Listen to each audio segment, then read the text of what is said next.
ప్రమోషన్లు పొంది ఈనాడు మన గౌరవ ముఖ్యమంత్రి గారి ద్వారా ఈ రాష్ట్రంలో ఏర్పడ్డ ప్రజా పాలనలో సంతోషంగా జీవితంలో ప్రమోషన్ వస్తుందా రాదా అనుకునే పరిస్థితి నుంచి ఒక మెట్టెక్కి ఇక్కడికి ఇచ్చేసినటువంటి అధ్యాపక వర్గానికి అందరికీ హృదయపూర్వకంగా 2 చేతులు జోడించి నమస్కారం తెలియజేస్తా ఉన్నాను.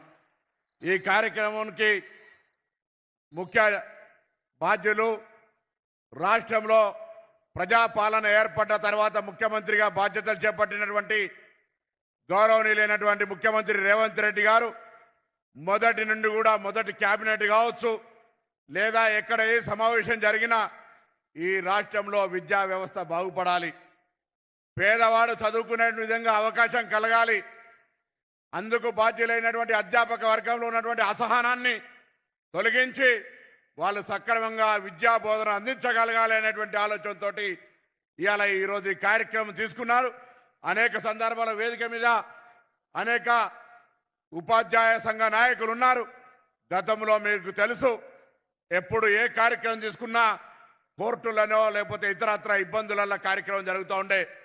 కానీ ఇవాళ ఒక మంచి విధానంతో ఎక్కడ కూడా ఎటువంటి ఇబ్బంది లేకుండా అన్ని రకాల నియమ నిబంధనల మేరకు ఈ కార్యక్రమం జరిగితే అసలు ఎవరికి కూడా ఇతర డిపార్ట్మెంట్ల వాళ్లకు 25,000 ప్రమోషన్లు అయినాయా, 35,000 ట్రాన్స్ఫర్లు అయినాయా అని ఆశ్చర్యపోయే రీతిలో ఈ కార్యక్రమాన్ని నిర్వహించడానికి నాయకత్వం ఇచ్చినటువంటి గౌరవ ముఖ్యమంత్రి గారు ఒకసారి గట్టిగా చప్పట్లతో అభినందన తెలియాల్సిన సందర్భంగా కోరుతా ఉన్నా.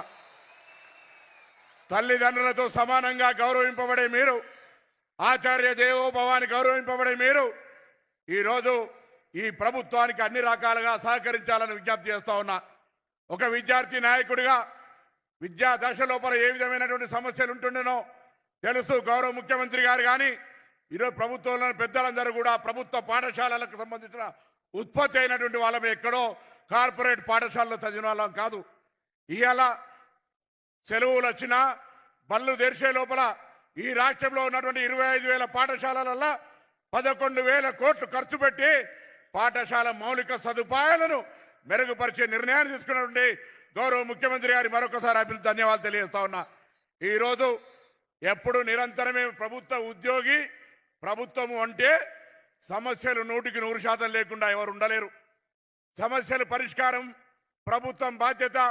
కానీ నేను అందరినీ మిమ్మల్ని కోరుతా ఉన్నా, ఏ తల్లిదండ్రులతోటి గౌరవంగా ఇవాళ మిమ్మల్ని గౌరవిస్తారో ఆ కుటుంబంలో నుండి వచ్చి చదువుకునే పిల్లలకు సంబంధించి మీరంతా శిక్షణ పొందినటువంటి వాళ్ళు, పోటీ పరీక్షల్లో నెగ్గి ఉద్యోగం సంపాదించిన వాళ్ళు ఈరోజు కార్పొరేట్ పాఠశాలల్లో సరి అయినటువంటి శిక్షణ లేక పోటీ పరీక్షల్లో లేకున్నప్పటికీ కూడా అక్కడ ఫలితాలు, అక్కడ అడ్మిషన్లకు సంబంధించి మొన్ననే పత్రికలు వచ్చింది, పోయిన సంవత్సరానికి ఈ సంవత్సరానికి 2 లక్షల విద్యార్థుల సంఖ్య తక్కువైందని. ఈరోజు మీ అందరూ కూడా దయచేసి రాబోయే విద్యా సంవత్సరానికి కానీ ఇప్పటి నుంచే ప్రతి ఒక్కరు కూడా నా పాఠశాల బాగుండాలి, నా పాఠశాలలో చదువుకున్న పిల్లవాడు అత్యున్నత స్థానానికి ఎదగాలనేటువంటి లక్ష్యంగా మంచి అయినా చెడైనా మీదే బాధ్యత.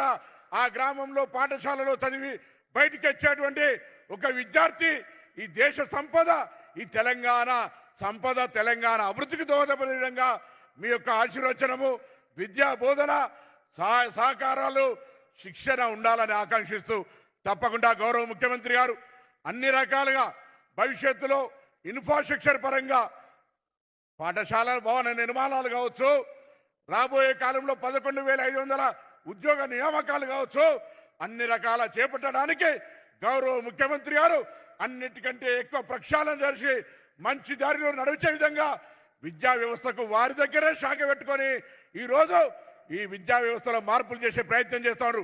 ముఖ్యమంత్రి గారి లక్ష్యానికి అనుగుణంగా, ముఖ్యమంత్రి గారి ఆలోచనకు అనుగుణంగా దయచేసి మీరంతా కూడా ఈ తెలంగాణ అభివృద్ధిలో, ఈ ప్రజా పాలనలో మీరంతా భాగస్వాములై భవిష్యత్ తెలంగాణ నిర్మాణానికి సహకరించాలి.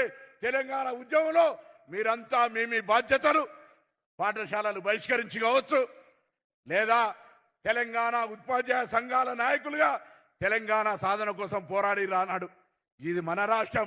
మన రాష్ట్రంలో మీ అందరి ఆకాంక్షలకు అనుగుణంగా మార్పు కోరుకొని ఏర్పడ్డ రాజ్యం. ఈ రాజ్యంలో ప్రజలు బాగుండాలి, విద్యార్థులు బాగా చదువుకోవాలనేటువంటి మాట కోరుతూ మరొకసారి